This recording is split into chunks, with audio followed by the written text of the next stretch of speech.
Καλώς ήρθατε σε ένα ακόμα βίντεο στο κανάλι μου. Σήμερα θα δούμε 6 άλυτα μυστήρια από την Ιαπωνία που τις τυχαίνουν ακόμα και σήμερα και δεν έχουν βρει τις απαντήσεις.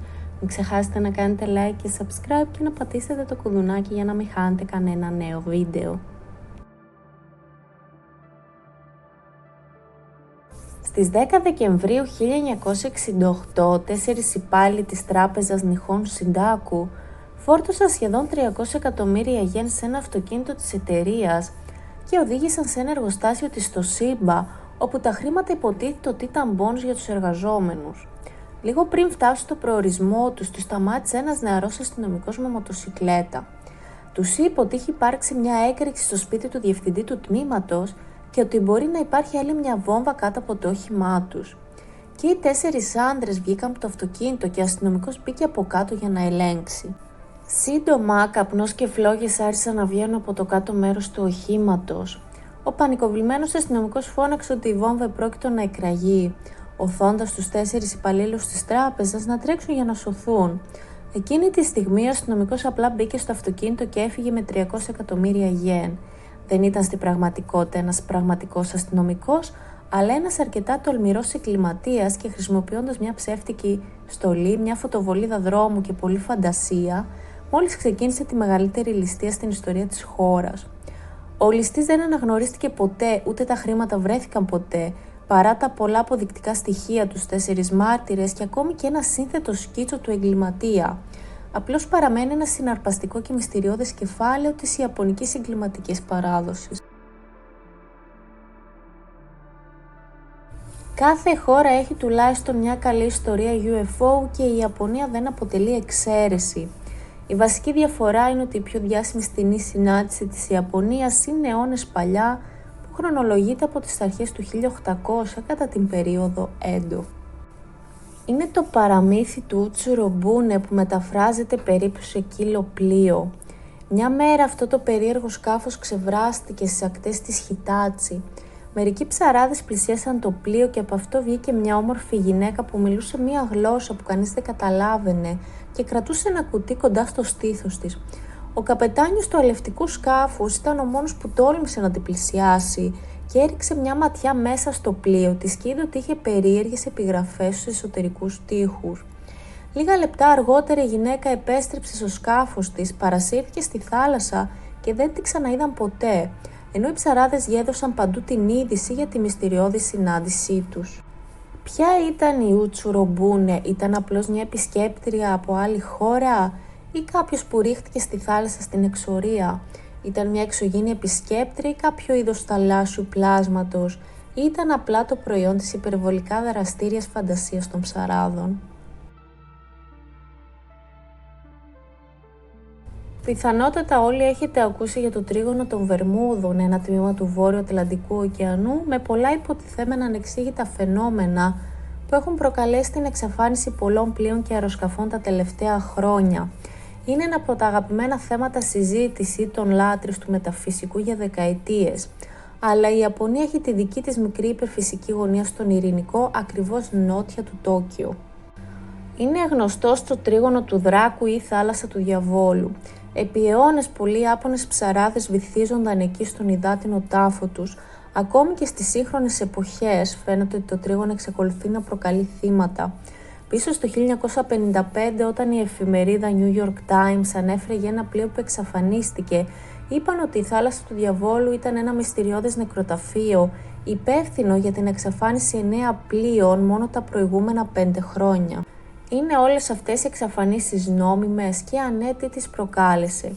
Γνωρίζουμε με βεβαιότητα για ένα πλοίο που εξαφανίστηκε στο τρίγωνο του Δράκου, το ερευνητικό σκάφος Κάιγιο Μαρού νούμερο 5.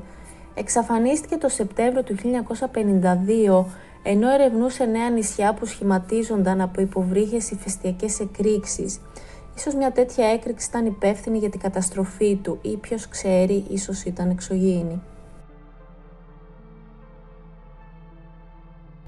Ένα από τα πιο διαβόητα ανεξιχνίαστα εγκλήματα της Ιαπωνίας συνέβη τη νύχτα της 30ης Δεκεμβρίου 2000, όταν ολόκληρη η οικογένεια Μιγιαζάουα, πατέρας, μητέρα και 2 μικρά παιδιά, Δολοφονήθηκαν κατά τη διάρκεια μιας εισβολής στο σπίτι τους στη γειτονιά Σενταγκάγια του Τόκιο. Τα πτώματά τους βρέθηκαν το επόμενο πρωί από ένα συγγενή της οικογένειας.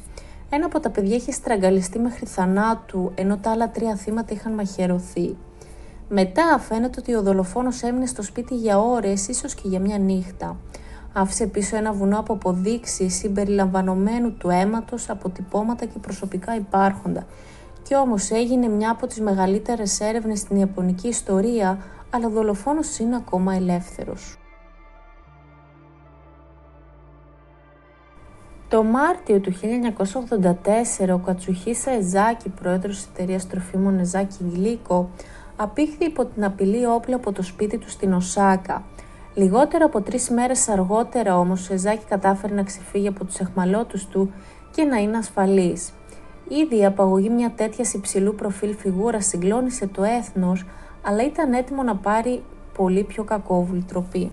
Η υπεύθυνη ομάδα αυτοαποκάλυψε τον εαυτό της τέρας με 21 πρόσωπα, εμπνευσμένο από ένα φανταστικό κακοποιό. Το αρχικό του σχέδιο απέτυχε, οπότε άλλαξαν πορεία προς τον εκβιασμό. Πλήρωσε τα χρήματα ή θα αρχίσουν να βάζουν κυανίδιο στα γλυκά της Γλίκο και να τα αφήνουν στα σούπερ μάρκετ της χώρας. Κανείς δεν θα ήξερε αν επρόκειτο να απολαύσει γλυκό ή δηλητήριο.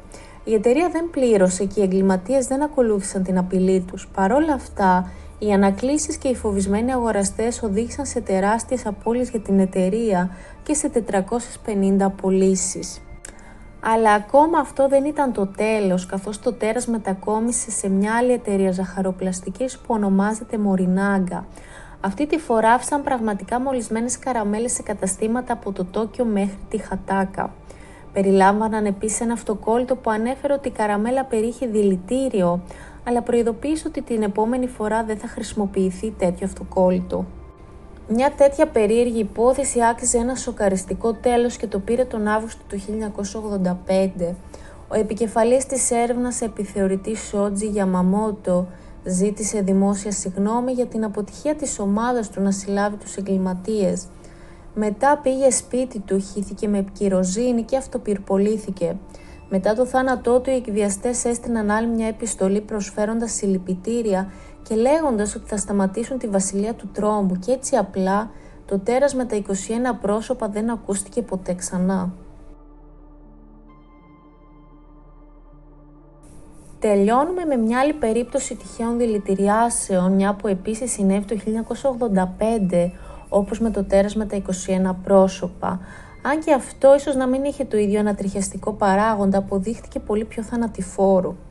Αυτή τη φορά ο εγκληματίας στόχευε σε αυτόματα μηχανήματα, αφήνοντας μικρά μπουκάλια εκεί που πέφτουν τα μπουκαλάκια. Οι άνθρωποι που χρησιμοποιούσαν τον αυτόματο μηχανισμό πήραν 2 ποτά αντί για 1. Πιθανότητα νόμιζαν ότι ήταν η τυχερή τους μέρα, όταν στην πραγματικότητα για πολλούς από αυτούς αποδείχθηκε ότι ήταν η τελευταία τους. Τα μπουκάλια συνήθως ήταν γεμάτα με ένα ζυζανιοκτόνο που ονομαζόταν παρακουάτ, γι' αυτό και το ξέσπασμα ήταν επίσης γνωστός ως σιφόνι του παρακουάτ.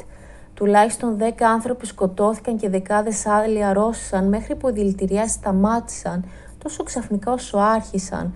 Κανείς δεν συνελήφθη ποτέ. Αυτό ήταν το σημερινό μας βίντεο. Πιστεύετε ότι μπορεί κάποια στιγμή αυτά τα μυστήρια να λυθούν? Πείτε μας τη γνώμη σας κάτω στα σχόλια. Αν σας άρεσε το βίντεο, μην ξεχάσετε να κάνετε like και subscribe και να πατήσετε το κουδουνάκι για να μην χάνετε κανένα νέο βίντεο, και θα τα πούμε την επόμενη φορά.